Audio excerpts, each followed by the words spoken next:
I got this 2015 Challenger. Okay, the complaint was that the AC wasn't as cold on the driver's side as it was on the passenger side. The other thing I noticed is that it wasn't blowing as much air on the driver's vent than it was on the passenger's vent. Okay, so I got an actuator for it, and I took it apart. I took my actuator apart. I always like to do that because just to verify that it is messed up. But this one, when you get in the clicking noise when you start the car, or you want to switch temp or mode, whatever you're trying to do, and then you hear like a clicking noise. It's usually one of the gears that it has one or two. It has a couple teeth missing, and that's how you get the noise. But this one, it's completely fine. So I had to remove the whole dash because I stick my camera through here, and then I see the flap right here. Let me see. I'm gonna use this as a mechanical key. And I noticed this flap right here.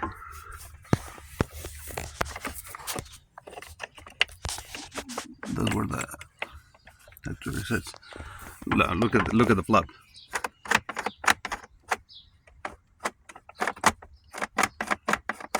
It's not moving, but nothing's holding it.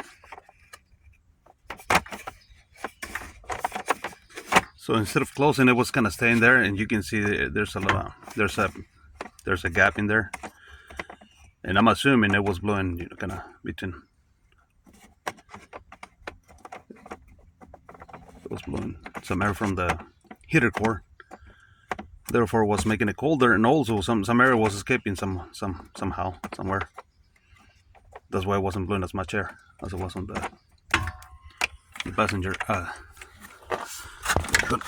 This is the passenger.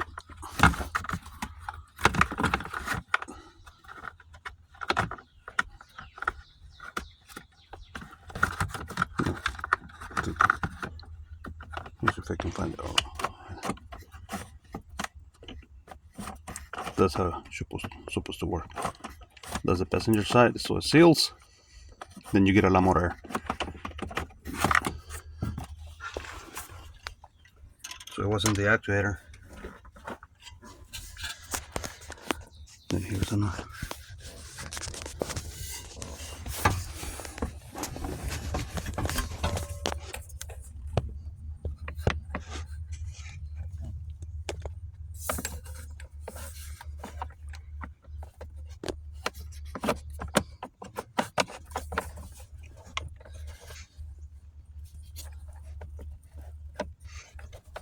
Now, if you can see, I don't know if you can or not, because I got too much. Let's see if I can.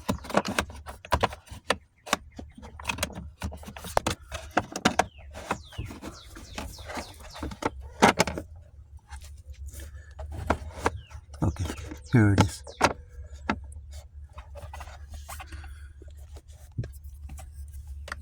You can see that this lever right here,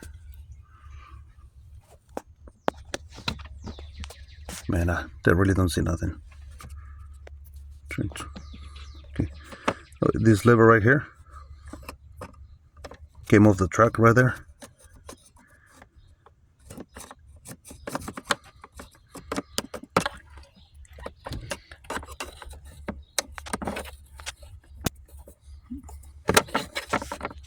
Let me see if I can pop it back in place.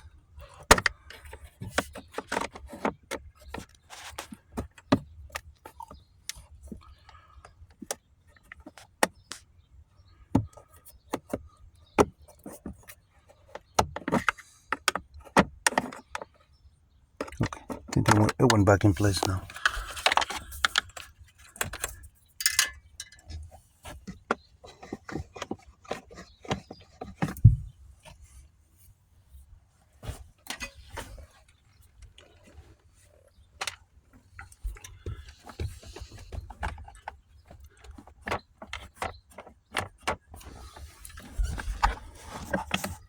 Seems like it's not.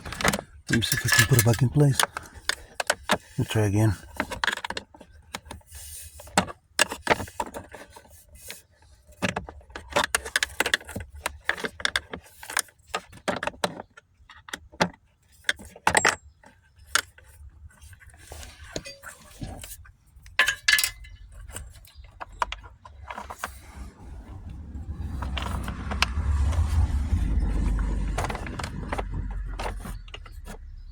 That's the way it's supposed to work.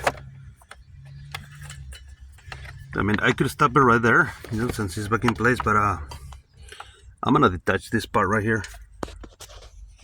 I'm gonna detach this cover. Seems like it has one screw up on the top.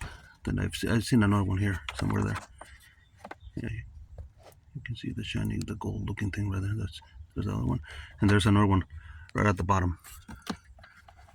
Then this one just goes right there. You can just pop it in. And then there's also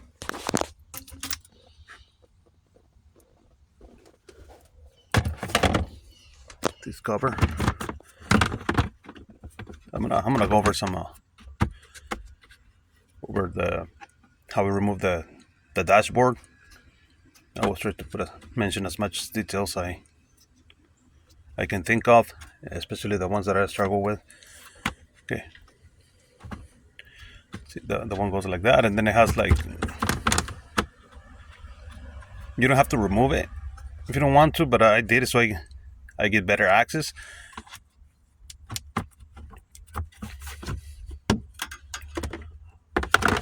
Let me see. See, it has one hole right here, one screw, two, and then it has the same on this other side. 1 and 2, that equals 4.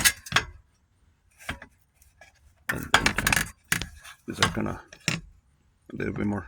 That one, that's 6. And then it has one in the center right here. You won't see, but if you press on it, you can feel where it's located, which is right about there.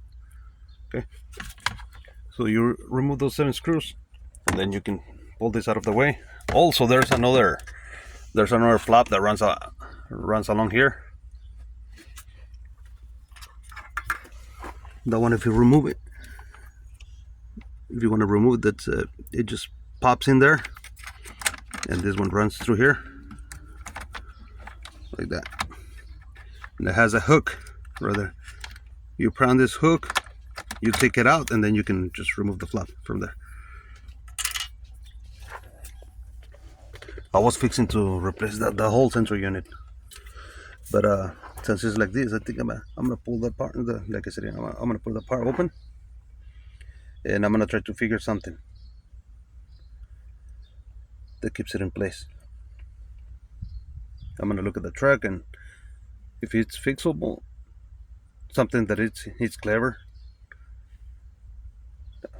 I don't wanna just MacGyver it and leave it, and then have it come off again, you know, because this is a big job. So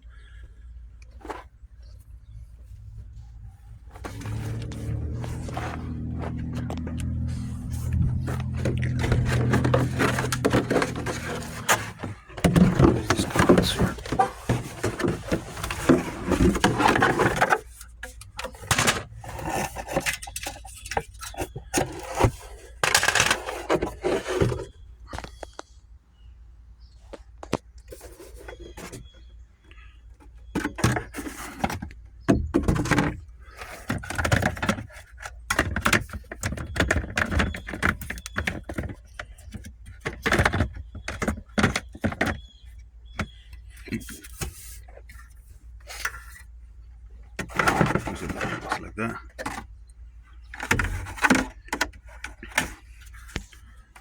It has one screw here, one over there, and one here in the back. Okay.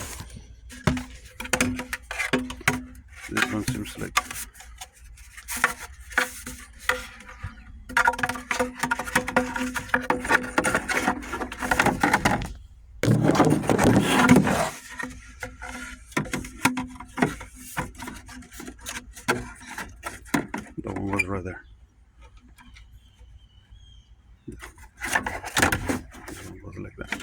Okay, now here's the thing why I'm doing this. See, this is what it looks like. Okay, it looks the same way on the passenger side. Now the dashboard has another conduct that runs behind this and under, that they go into this cavity right here. So if you don't remove this, you won't be able to pull up, remove the dash. See, wow, okay. But on this side, on the driver's side, having the dashboard on is way too complicated to remove this. Okay, so the passenger side, it's way easier to remove. So what you do is you remove these two, because it looks just the nickel. That's the one, and then there's the bigger one like this on the other side. So you remove those two after you remove the all the fasteners for the dashboard, and then you can just take it out that way through the passenger side. And after that, you will have access to this. You will have access to this way better. Okay. Now let me show what I'm talking about on the dashboard. Okay, this is the dashboard. This is the cover. There's a cover that goes like that, and then you just pry it open. It only has two fasteners. There's one right there and one right there. Okay.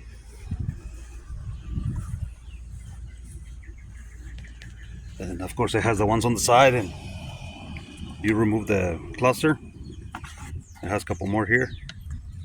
You will see what I'm talking about, because it's a one piece, so you keep just working your way there. Now on this side, you remove the glove box first, and then there's a well for the glove box that has to be removed, and then you're gonna have access to these two fasteners. That's for the airbag. Okay, you remove the airbag connectors, and then you remove those two. Those are number 10.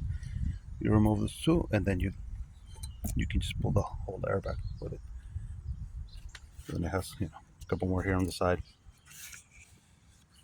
See, but what I'm talking about here, this is what's gonna be catching in the conducts.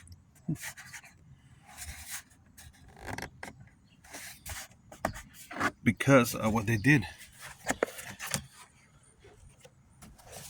they ran the screws from the bottom to the top. I mean, if they would have run it like the other way, you would be able to just to unscrew them, and the job be way easier. But why would they do that? This is the dashboard, and then I think this is pretty much it. The other thing I did, I just removed the steering column.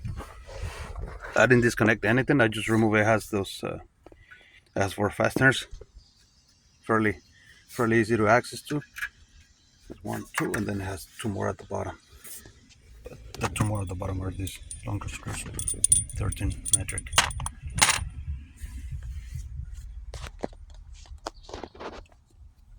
So I'm gonna stop it right there for now, and I'm gonna remove the cover, see what we come up with. Okay, here's a cover that I was gonna remove. It seems like nothing's wrong with it. There's no wearing out or any damage in it. Here's the other thing. It seems like it can be used both ways. It seems like this is for the if this breaks or gets messed up. It seems like you can use it. This is for the driver's and passenger side. You can,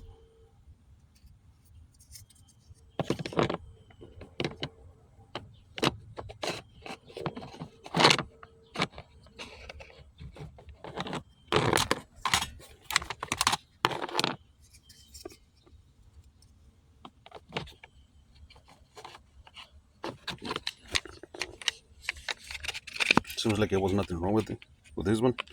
The only thing was I find that it goes like that, right? It goes like this, and this is just like that. And I noticed the lower screw was missing, so it was kind of flopping through there. I think that's what it was causing the flop coming off the track Here. That's where the lever goes into the groove.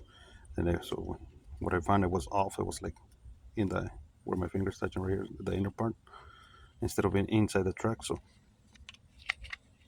I think that was the culprit. But